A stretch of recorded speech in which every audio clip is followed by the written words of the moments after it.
Hi everyone, I'm Kevin Nelson. Here's a look at what's going on this week in the news. We begin with news from the Vatican. The Synod of Bishops on Youth and Vocations is taking place this week at the Vatican and running throughout much of the month of October. The Synod will try to look at the world and the Catholic Church through the eyes of teenagers and young adults and find ways to encourage their enthusiasm and dreams, help them sift through the possibilities life offers them to serve others, and resist the temptations that come their way. Helping and guiding the Synod will be its patrons, many of whom are canonized persons and others in the beatification process. The informal list of patrons is entitled Young Witnesses, and it includes these young people who live lives of passion and faith. Therese de Shade Kapangala. This 24-year-old girl from the Congo was preparing to enter the Congregation of the Holy Family. However, one Sunday she participated in street protests, and when the army fired on protesters, she covered a girl with her body and saved her life, even though she died. Then there's Hungarian priest János Brenner, killed in an ambush when taking communion to the sick. He was 2 weeks from his 26th birthday. He was very apostolic, which bothered the communist dictators. There were also many celibate lay young people who sought sanctity in their ordinary occupations, their studies, or their work. Spanish Montse Gracias is a great example. She was passionate about basketball, tennis, music, and theater. She lived with a contagious faith and optimism, despite the harsh cancer that took her before her 18th birthday. She had surrendered her life to God through Opus Dei, and her example allowed many of her friends to discover the joy of the Christian life.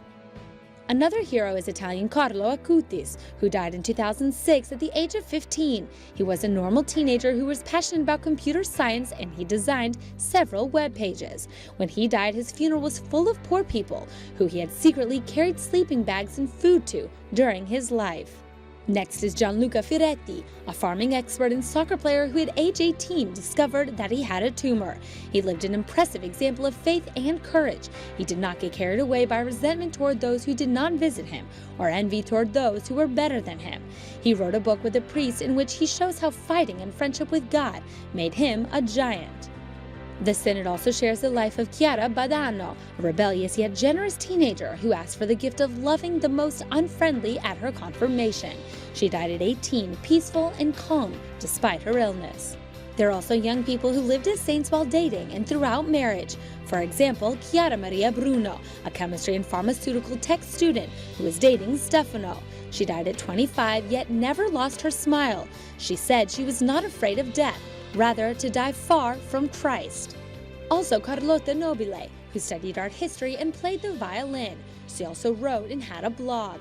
While she was not always a practicing Catholic, she listened to a homily by the Pope and felt challenged to confess and take the faith seriously. She died in 2013 at 24 years old. Chiara Corbella Petrillo, who died in 2012, also appears on the list of patrons. During her third pregnancy, she was diagnosed with a tumor, but decided not to start therapy so as not to endanger the child's life. She's considered an example that love is greater than fear or death. Looking now at news from around the country, in a letter to clergy of Wheeling, Charleston, West Virginia, Archbishop William Lori of Baltimore announced that the investigation team looking into allegations of sexual harassment by adults by Bishop Michael Bransfield will be a 5-member lay panel made up of 3 men and 2 women, including 1 non-Catholic. Archbishop Lori, who is the apostolic administrator of the diocese, said his charge to the investigative team is simple: follow the truth wherever it leads. The investigation of the allegations includes a review of more than 36 calls made to the hotline, which was established by the Archbishop for those wishing to share any information related to the investigation.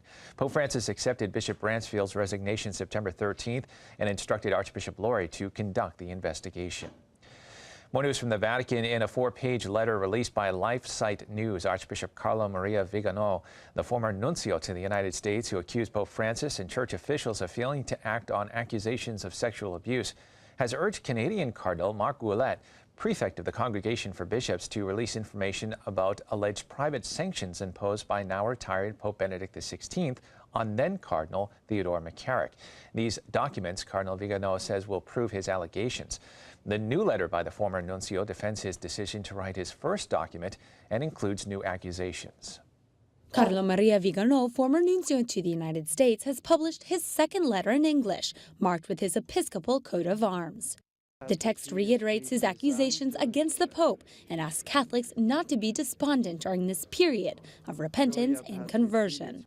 He says if the Vatican does not provide documentation to support a denial, it's because they know it confirms his testimony, although neither has he provided any documents that prove his allegations are true. The underlying idea of this letter and the previous one by Vigano is that Pope Francis has supposedly lifted the sanctions that Benedict XVI imposed on former Cardinal McCarrick, who abused priests and seminarians. However, Benedict did not impose public sanctions, but made a private request to the Cardinal not to travel or participate in public meetings, a request he did not obey. As there was no public sanction, Pope Francis could not withdraw it. In addition, Francis did not entrust official missions to McCarrick and expelled him from the group of cardinals last July. Former Nuncio Vigano does not explain why during his years in Washington as papal representative, he did not force McCarrick to practice the restrictions by Benedict XVI. In the letter, he's also accused the Pope of having covered up for a deceased cardinal and 2 abusive priests. He also says that the current cardinal in charge of appointing bishops is being bypassed by 2 homosexual friends of the dicastery. It is an intense letter riddled with insults and accusations against the Pope, yet giving advice to the rest of Catholics. Currently, the Holy See is preparing a response with explanations, which will be published soon.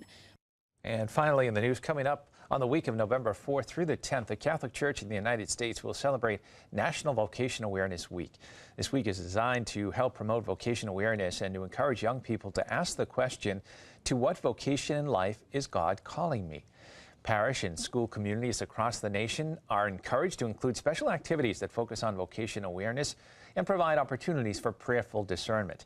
Results of studies conducted by the Center for Applied Research in the Apostolate notes that 72% of those ordained to the priesthood or solemnly professed within the last year cited participation in Eucharistic adoration as a prayer experience that proved influential in their discernment.